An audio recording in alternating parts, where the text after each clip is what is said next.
J.D. Ponce sur David Hume. Une analyse académique du traité de la nature humaine. Copyright 2024 par J.D. Ponce, tous droits réservés. Considérations préliminaires. Pour apprécier pleinement l'importance du traité de la nature humaine de David Hume, il est essentiel de replacer le philosophe dans le contexte social et les pensées qui ont façonné ses idées. Hume, figure emblématique des Lumières écossaises, s'est imposé comme l'une des figures les plus influentes de la philosophie occidentale et ses contributions sont restées dans la mémoire de générations de penseurs. Né en 1711 à Édimbourg, David Hume s'est engagé dans une démarche philosophique qui s'est opposée aux préjugés de son époque et a établi le paradigme qui a façonné la compréhension ultérieure de la pensée, de l'éthique et de la connaissance humaine. Le XVIIIe siècle fut marqué par une avancée remarquable de l'activité cognitive humaine, alors que l'on cherchait à comprendre les progrès scientifiques, les révolutions politiques et les mutations religieuses. C'est dans ce contexte que Hume tenta d'expliquer l'existence humaine par une approche empirique rigoureuse, marquant ainsi un tournant radical par rapport aux idéologies rationalistes déjà établies.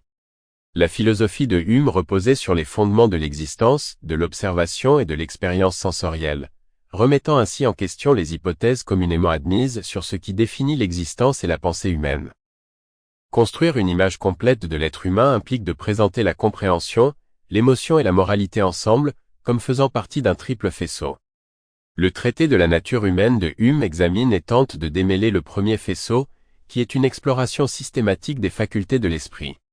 En explorant la dissection du sentiment, de la perception et du raisonnement, Hume exprime l'idée de révéler la conscience et la partie inconnue de la tête humaine, ce qui signifie la nécessité de fournir tous les éléments nécessaires à la construction d'une maison du raisonnement. Cela représente un changement par rapport à toutes les approches traditionnelles de l'éthique et de la philosophie morale. Des faits choquants sur la moralité et la vertu amènent Hume à remettre en question les fondements du jugement moral. Hume aborde la notion de moralité non seulement à travers le prisme traditionnel, universellement accepté, mais aussi à travers la manière dont la civilisation a construit le rationalisme moral. Hume soutient qu'avec toutes les preuves solides qui l'entourent, il resterait sans effet tant que l'on n'accepterait pas le deuil qui engendre un comportement humaniste. Un raisonnement aussi puissant conduit à des changements dans la prise de décision en philosophie éthique. Le voyage introspectif de Hume dans les profondeurs de la philosophie s'accompagnait d'une analyse de l'imbrication des composantes individuelles avec les facettes de la vie humaine. Le traité en soi témoigne de l'indéfectible volonté de Hume de sculpter une œuvre philosophique monolithique qui résume l'humanité dans sa totalité. L'étude du traité humien de la nature humaine révèle la réalité de ses contributions, un dévouement acharné à la Sample complete. Ready to continue?